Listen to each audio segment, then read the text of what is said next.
The hot topic this year for weight loss have been the GLP-1 agonist injections, Mounjaro, Ozempic, and Wegovy, which are classes of glucagon-like peptide 1 analogs, meaning they act like that peptide. It's not a hormone, even though it says glucagon-like peptide, it's a peptide.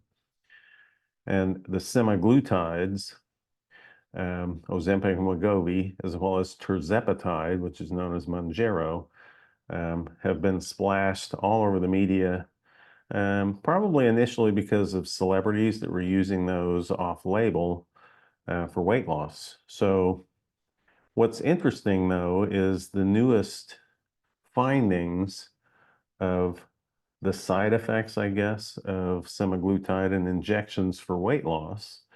So how do they work?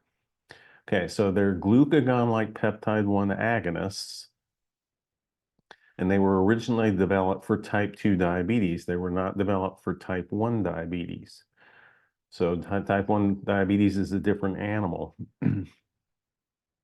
And back probably in 2022, I believe, you started seeing celebrities that were using these medications for weight loss, even for small amounts, such as 15 to 20 pounds, and they work fast.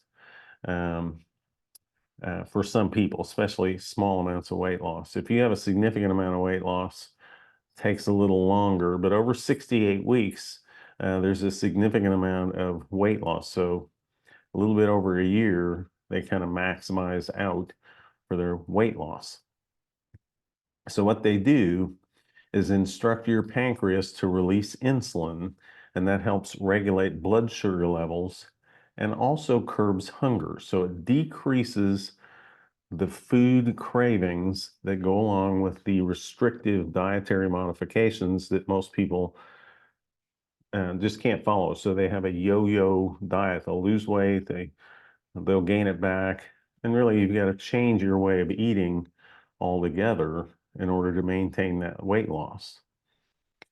So food cravings is one of the biggies. So people that go ketogenic or carnivore, they get kind of a carbohydrate illness that has to be gotten through. It takes sometimes 2 to 3 weeks. There's ways to get through that, but it's a withdrawal from carbohydrates. And so withdrawing and reducing your dependence on carbohydrates takes a little doing.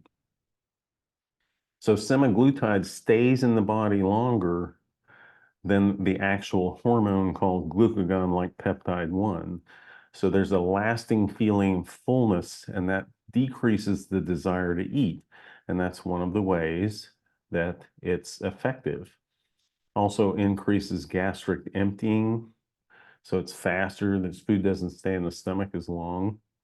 So these medications are very effective for treating type 2 diabetes. In Dr. Jason Fung's book, The Diabetes Code, he has a table of the different medications that are used for type 2 diabetes, and the GLP-1 agonists are listed on the favorable side of that table. He's not a fan of insulin. He's not a fan of metformin. But GLP-1 agonist drugs, like semaglutide, are heart protective. They're effective at weight loss, so they lead to weight loss in addition to improving the type 2 diabetes profile. And so seems to be reducing risks of heart attack as well as cardiovascular disease. So it's a heart protective way of losing weight. And cardiovascular disease is the #1 complication of having type 2 diabetes, and also the leading cause of death in the Western world. So if you dive deeper into what these researchers are finding, there seem to be some other applications that could be useful other than just for weight loss and type 2 diabetes management. So not only do these medications, the semaglutides and tirzepatide, reduce food cravings, they seem to reduce cravings in general. So it may be that accidentally, while researching the effectiveness of these peptides, they have found a new type of anti-addiction drug, if you want to say that. So it sort of started with anecdotal reports. So massive amounts of weight loss during these medications and improvements in healthcare markers. And then people just getting off food addiction. I mean, there is such a thing as food addiction. So the unexpected findings were that people in these research groups were giving up smoking, they were giving up drinking, they were giving up all the kind of things that stroke your dopamine. So binge shopping, gambling, even use of illicit medications, drugs. So it seems to tone down all these cravings. And those have not been extensively studied. They're anecdotal, but there are thousands of these anecdotes that have been reported to researchers while they've looked into the applications for type 2 diabetes and weight loss.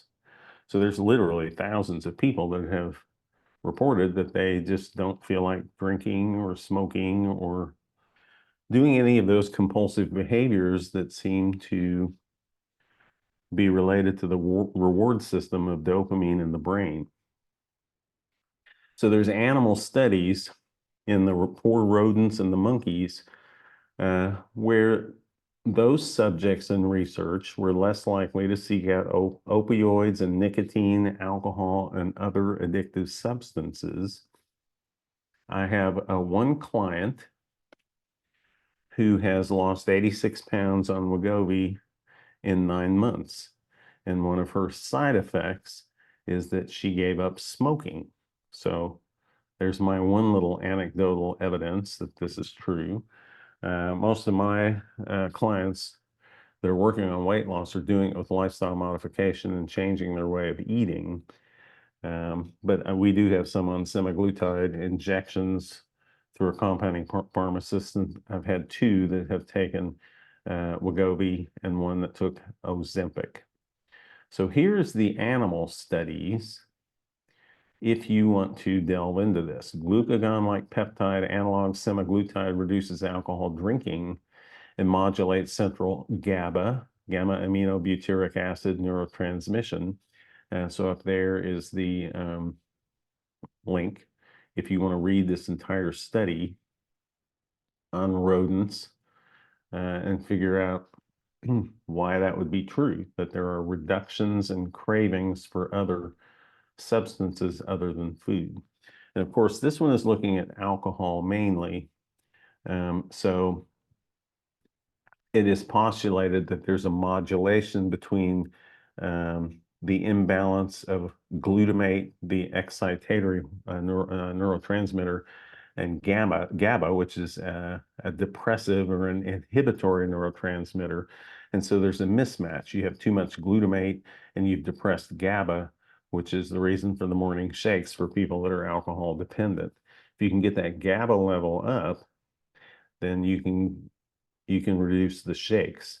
So this researcher feels that there's some neuromodulation of the glucagon-like peptide analogs on both the GABAergic neurotransmitter system as well as modification of dopamine, which is the reward center and the basis of most addiction and compulsive behavior. So I found that an interesting little finding by researchers that we may actually have stumbled upon a possible treatment for more than just food cravings and food addictions, but also smoking, etc. So that's my report for today. Have a great day. Talk to you later. Bye.